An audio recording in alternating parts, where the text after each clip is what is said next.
we are pregnant with our little baby, and she is a girl. So huge announcement, definitely starting to show. So we're so excited and so thankful. Before we go, I wanted to show you guys my belly. It's definitely growing.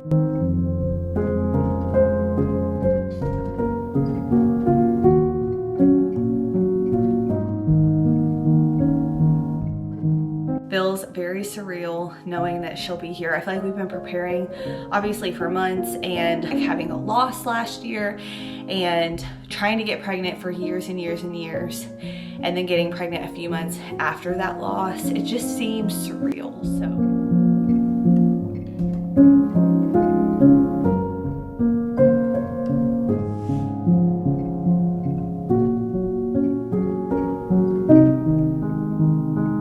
well, hello friends. It's been a little bit since I've last picked up my camera, and I'm so excited to share little Miss Braylee Kay's birth story. I am a little bit nasally right now just from allergies, so if I sound a little different, that's why. But I'm so excited. She is almost 2 weeks old, which is crazy.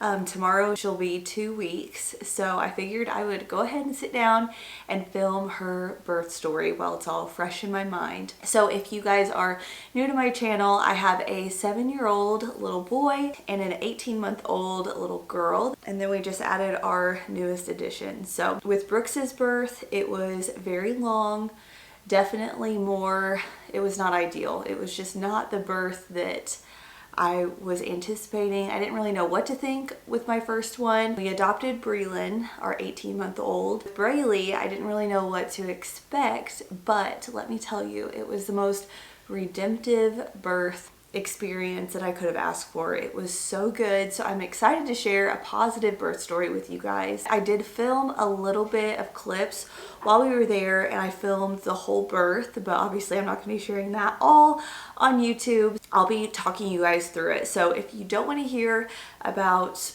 all the things, then go ahead and shut this video off. But if you do, or you're pregnant right now, I know so many of you guys are, especially over on Instagram. I've had tons of messages. So many of you are having babies this summer. So I'm just excited to chat about how it went for us and just how the Lord worked through it all. At my 36th week appointment, I went in and they said I was already 2 centimeters dilated and 50% effaced. And I was already starting to have like some cramping, some back pain, but my body also did that last time with Brooks. It dilated really early, and then I didn't have him until I was 39 weeks. With Brooks, I went into labor on my own though. I didn't have to have Pitocin or get induced or anything. It was just a very long labor. And so this time I was kind of expecting it to be long again. So I didn't think much of dilating that soon. For my 36th week appointment, I went back and I was still at a 2. She said 2, 3, about the same. I was still 50% effaced, so I really hadn't progressed any, but I was definitely feeling it more. I was honestly feeling so much pressure just from her like down below that I thought, I don't know how she's gonna be in here much longer, and it was getting really hard to sleep. A lot of pain in like the top of my stomach. It felt like everything was just stretching so much, which now I think it may be like my muscles separating a little bit. I don't know for sure, but it's still sore even now. But I was just feeling it. I was feeling like she was close even though she was early. So that whole next week I vlogged. I wanted to like have memories of what we were doing as a family throughout that week and just as being at home and stuff. Brooks was still in school. He didn't get out until May 22nd. He's in 1st grade. He got out the 22nd, and at my 36 week appointment, they asked if I wanted to go ahead and schedule an induction. And I've never had an induction before, but I was open to it just because I felt like she was already so low right there. I thought if I did get induced, I feel like it would go pretty smoothly. Obviously, you'd never know, but I went ahead and set that up with the hospital. So we were planning on going in on the 23rd, and so we had that planned, but in the back of my mind, I thought, I will be surprised if we make it that long. But I was excited to just have that kind of date in the back of my mind. And like I said, Brooks got out of school on the 22nd. Then the next day I would go in for the induction. So it really worked out good, especially with having 2 other kids. I would be able to like get them set up over at my parents and stuff and get them all comfortable before we had to take off for the hospital. I vlogged that whole week because I knew like I only had a couple of weeks left. So at the end of my 36-week vlog, on the last day, I was filming in my bedroom and saying like, I just feel like she is so close and she's so low, but I was like, but you just never know. I don't know, we'll see. I have a feeling it'll be soon, but it may not be. But if not, we are almost 1 week away from my induction date. So I'm excited about that. Well, I feel like I did know because the next morning is when it all started. I woke up at 2 a.m. and I started having contractions, and they were mild and I was able to kind of sleep through them. I would fall asleep and then I would wake up and just feel so uncomfortable. So at about 5:45 a.m. I finally got up and I knew Brooks had school. He would be getting up soon. Breland wakes up pretty early too.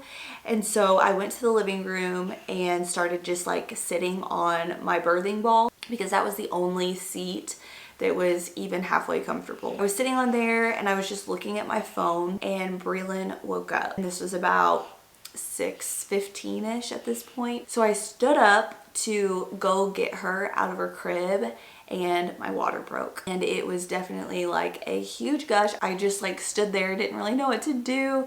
And I like hurried up and got on our hardwood. More came and I was like, okay, this is definitely my water. So Taylor was asleep here in the bedroom. Breland was up, ready to get out. And so I didn't want to like yell to Taylor across the house because I didn't know if he would for sure even hear me. And then I didn't want to wake Brooks up because it wasn't time for him to get up for school yet. I could tell he was like, why is she calling me? And I was like, hey, come in the living room. My water just broke. So he like hurries in. I am just like so excited that my water broke on its own. It didn't break with Brooks. Last time they had to break my water when I was like 9 centimeters. And it was just the coolest experience. I was so thankful. I've been praying like, Lord, please break my water. I would just love to have that. I know it's like a silly ask, but I just really, really wanted that. And with how low she was, I just thought, I don't know how it couldn't. It was an answered prayer and it was so special and sweet in the weirdest way. I know it sounds so gross and it is. I'm glad it didn't happen in bed, but it was just so neat and I knew for sure like she's coming soon.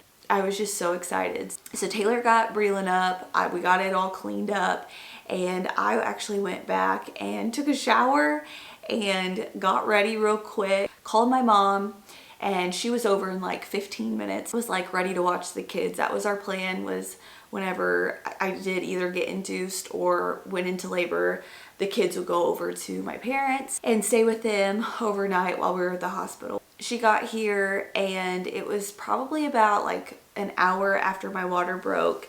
Taylor needed to put the car seat base in because we hadn't done that yet. I just got my car detailed and we had been meaning to do it and just hadn't. So he went outside after she got here and at this point we had to get Brooks ready for school, so I was able to like make his lunch and I just put like a big pad in and it was fine, but more kept like coming. Didn't have all the time in the world, but I wasn't like dying or anything. By the time we left, it was about an hour and a half after my water broke and I started having contractions, and they definitely were consistent and they started out really mild. Honestly, they weren't super painful at all, but I could tell like, okay, these are gonna do something. I think too, just being like so excited and relaxed, like it just went so smooth. Brooks woke up and I was able to tell him like my water broke. We're gonna have your sister today. Like you're gonna get to meet her. And he was so excited. So I was so thankful that happened before school, but not like too early or in the night. Got the car seat base in, got the suitcase loaded up. I already had that packed. And we took off. I did place a Starbucks pickup order on the way because it literally, we passed Starbucks as we were on our way to the hospital, and I knew it could be a while before I was able to eat again. So I grabbed some egg bites and a brown sugar shaken espresso. And I'm so glad I did, because I was definitely hungry by the time it was all said and done. At 6:15, we left for the hospital. 7:30, stopped at Starbucks. Good morning, guys. My water officially broke about an hour ago, and we're headed to the hospital. But first, Starbucks. Because it is 7:30 in the morning and I haven't ate since last night. So Taylor is grabbing us coffee and breakfast. All right, we're headed in. Hopefully it goes smooth. 8:10 is when we got to the hospital. So we're a good ways away from our hospital, probably 45 to 50 minutes. I hadn't registered at the hospital or anything, so we went to the emergency room, told them my water broke. I went right upstairs and got into triage, and they checked to make sure my water had broke, and they first did like this little strip test, and it came back negative, and they could obviously see it and stuff. So they were like, we're gonna do one more test. This one's more accurate. They did that, and it indeed was positive, and the rest of it broke right there. And I was also dilated to a 4 at this point, and 75% effaced, and I was a -2 position. They went ahead and admitted me, and at 9 a.m. I got into our room. The contractions were definitely picking up then. Once we got into the room, I went ahead and put my own gown on. We got our worship music on, and it was just Taylor and me, and my nurse was coming in and out, and it was just so nice. The doctor that I got was one of the 3 that I was really hoping for. At my doctor's office, there were 5 doctors, and you didn't know which one you would end up with. It just was whoever was on call. And so I was so happy with the doctor that we got. Our nurse was wonderful. She was so sweet. It was truly like the best case scenario. So once contractions started picking up quite a bit, I think I was at a 6. Yeah, I was dilated to a 6 at this point. And at 10:45, I did ask for the epidural. I knew I wanted that going into this birth. And so they called for the anesthesiologist, and he was able to get in super quick, and he was wonderful too. The guy was just so calm. He was so quick and really walked me through it. And at this point, I was having really intense contractions. They were definitely painful and had to breathe through them.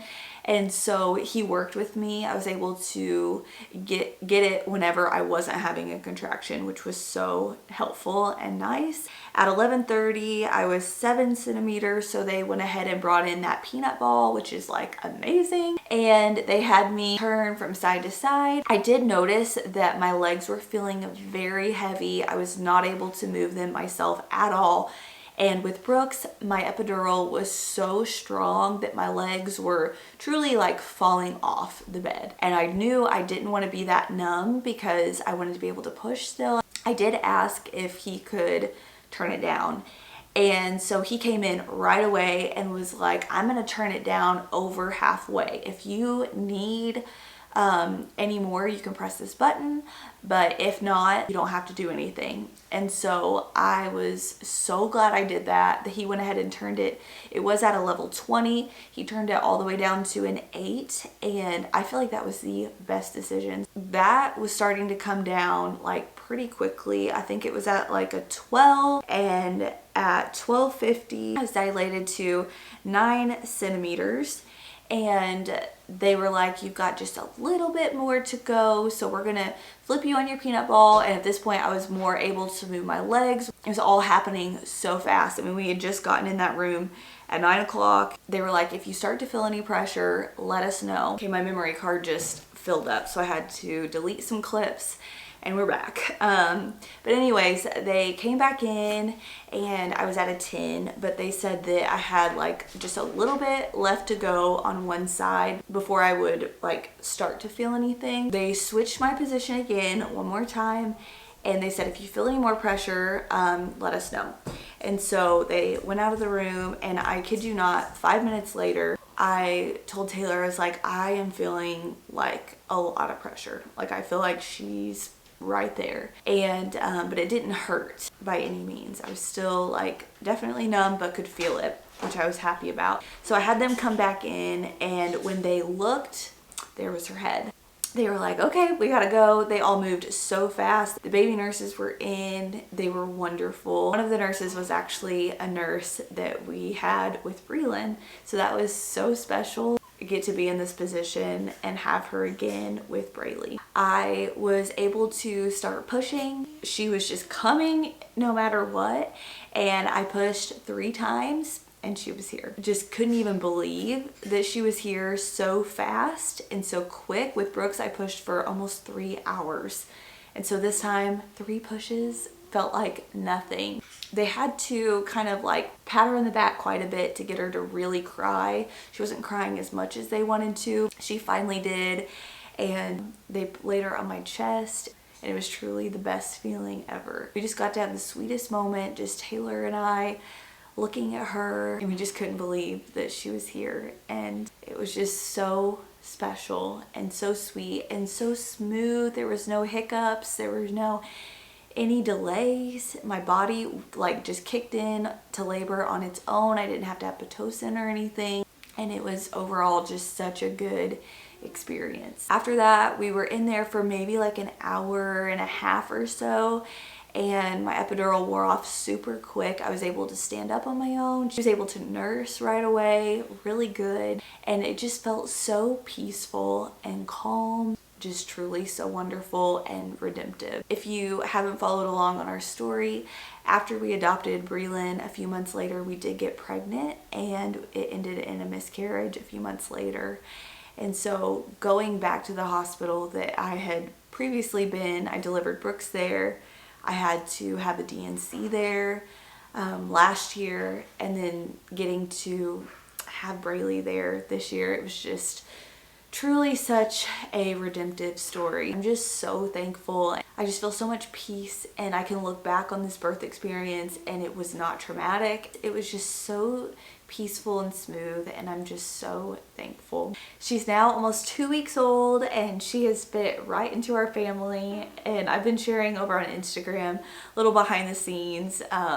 So if you aren't following me over there, I'm posting more like daily stuff a little bit. It's just been so sweet to look back and remember this special time with her. But she's doing great. I'm doing great. I'm feeling really, really good. I have pre-filmed some videos that are going to be coming up soon, and then I have a few more planned.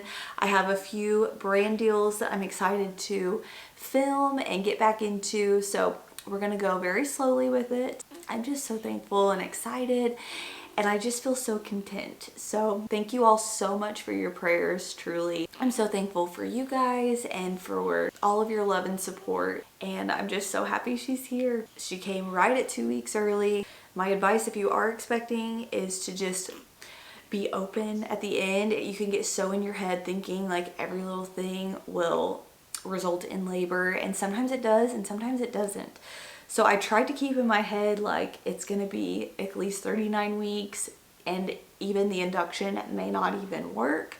So it's all in the Lord's hands, all in His timing, and it'll be perfect when it happens. And it truly was. She just wanted to come a little early, and she was perfectly healthy. She was 6 pounds, 13 ounces, 19 3/4 inches long. We are smitten with her. The kids absolutely love her. Breland has taken a little bit of warming up, but she's doing really good now. She's always saying, baby, baby. So we're now a family of 5, and it feels so good. We did take pictures at the hospital. It was like a Fresh 48 session, and I loved doing that. There's really like nothing else you can do in the hospital while you're sitting there. And I felt really good afterwards. Like I was able to move around. We had like our parents visit and our siblings, and felt so good. I was able to walk around. Everything felt good down there, other than the worst part, I would say, are the contractions afterwards. When she would nurse, oh my goodness, it felt like my insides were just like tightening up so much. And I did take a supplement that helped a ton. It was called After Ease or something like that. I'll link it down below. I know it's in my pregnancy page on my Amazon storefront, but we were able to leave 24 hours after I had her. So she was born at 1:57 and we were able to leave around 2:30, 3 o'clock the next day. Came home, the kids got to come home, so they were only at my parents' for one night, which was again an answered prayer. I really just wanted to get in and get out as long as I felt good and she was good, and we were, so it felt so good to get back home. That is the birth story of little Miss Braylee K. Cash, and we love her so much. Thank you guys for being here, and I will see you all soon in my next one. Bye, friends.